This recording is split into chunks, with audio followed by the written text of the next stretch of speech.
NCERT economics class 10 और chapter 2 हमारा है sectors of the Indian economy. इसमें कुछ क्वेश्चंस हम लोग देखते हैं। What do you understand by unemployment, explain with an example. समझना, तो आप क्या समझते हैं अनएम्प्लॉयमेंट, बेरोज़गारी से, और एक एग्जांपल के द्वारा आप एक्सप्लेन करिए। तो देखते हैं, यहाँ देखते हैं हम लोग पहले व्हाट इज़ अनएम्प्लॉयमेंट। तो अनएम्प्लॉयमेंट एक ऐसी परिस्थिति या ऐसी स्थिति या अवस्था हम कह सकते हैं, मतलब एक ऐसा चीज़ होता है अनएम्प्लॉयमेंट जिसमें एक इंसान काम तो करना चाहता है और काम कर भी सकता है। ठीक है, वो काम करना चाहता है और वो समर्थ भी है, उस योग्य भी है कि वो कार्य कर सके, लेकिन फिर भी उसको जॉब नहीं मिलती है ढूंढने पर भी। ठीक है, तो कई सारी इसकी डेफिनेशन हो सकती है, कई छोटे छोटे वर्ड्स को ऐड करके डेफिनेशन को बड़ा किया जा सकता है। आप बिल्कुल अच्छी इंग्लिश यूज़ करके और अच्छे से इसको लिख सकते हैं, लेकिन एक शॉर्ट में कि अगर ये क्वेश्चन आए या इससे रिलेटेड क्वेश्चन आए तो कैसे हम इंग्लिश में लिख सकते हैं, वो मैंने यहाँ पर कोशिश की है। तो अनएम्प्लॉयमेंट एक ऐसी सिचुएशन होती है, सिचुएशन का अर्थ होता है एक ऐसी अवस्था होती है, एक ऐसी परिस्थिति होती है जिसमें वो इंसान उस समय या उस परिस्थिति में वो इंसान काम करना चाहता है, जिसको विलिंग बोलते हैं। विलिंग मतलब इच्छुक या काम करना या कुछ भी करना, उसको विलिंग बोलते हैं। तो वो विलिंग भी है, मतलब वो करना भी चाहता है, और साथ में वो एबल भी है, वो योग्य भी है। ऐसा नहीं है कि वो कोई काम करना चाहता है पर उसमें योग्यता नहीं, वो योग्य भी है। ठीक है, और वो जॉब ढूंढता है या कोई काम करना चाहता है, बात करता है, लेकिन वो नहीं कर पाते, उसको जॉब नहीं मिलती है। तो उस समय कहा जाएगा कि वो इंसान जो काम करना चाहता है और वो करने के योग्य है, बेरोज़गार है वो इंसान, क्योंकि उसको जॉब नहीं मिली, या हम कह सकते हैं वो अनएम्प्लॉयड है। ठीक है, तो इसको कैसे हम लोग इंग्लिश में लिख सकते हैं। तो what do you understand by unemployment, तो यहाँ पर हम लोग शुरू करेंगे अनएम्प्लॉयमेंट क्या होती है।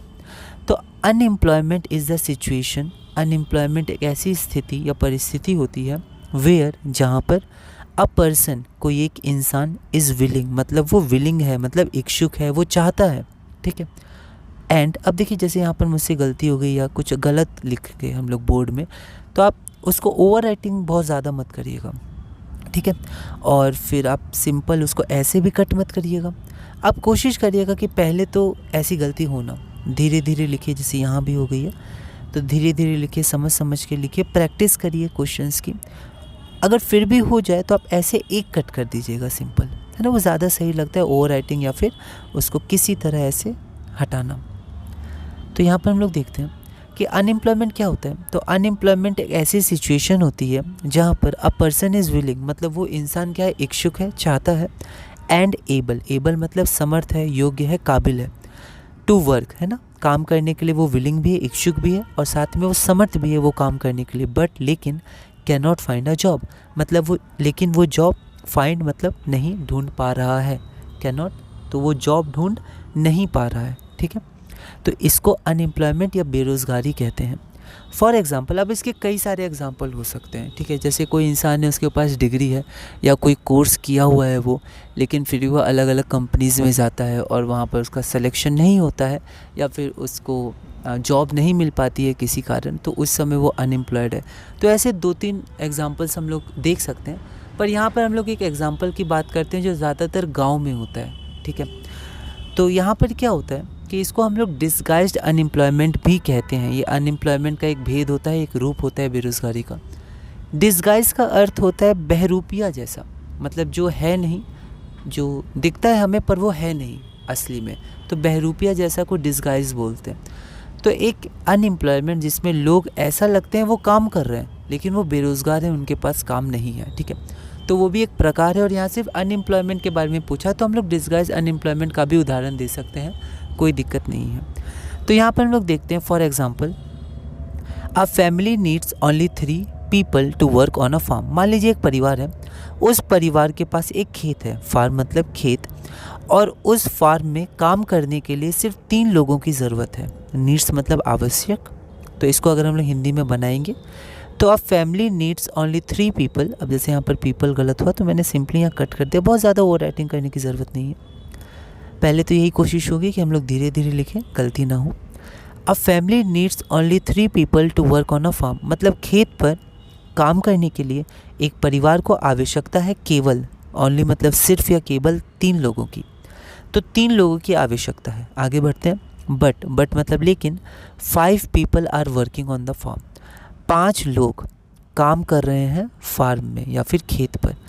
5 लोग काम कर रहे हैं खेत पर, लेकिन ज़रूरत कितने की है? सिर्फ 3 लोगों की है, लेकिन 5 लोग खेत पर काम कर रहे हैं। तो यहाँ पर जो 2 एक्स्ट्रा लोग हैं, 5 - 3 2, 3 लोगों का काम था लेकिन 5 लोग कर रहे हैं एक तरह से, पर 5 लोगों की ज़रूरत नहीं है।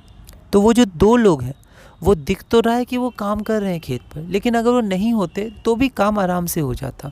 ठीक है, तो वो 2 लोग जो काम कर रहे हैं तो एक तरह से वो काम नहीं कर रहे हैं।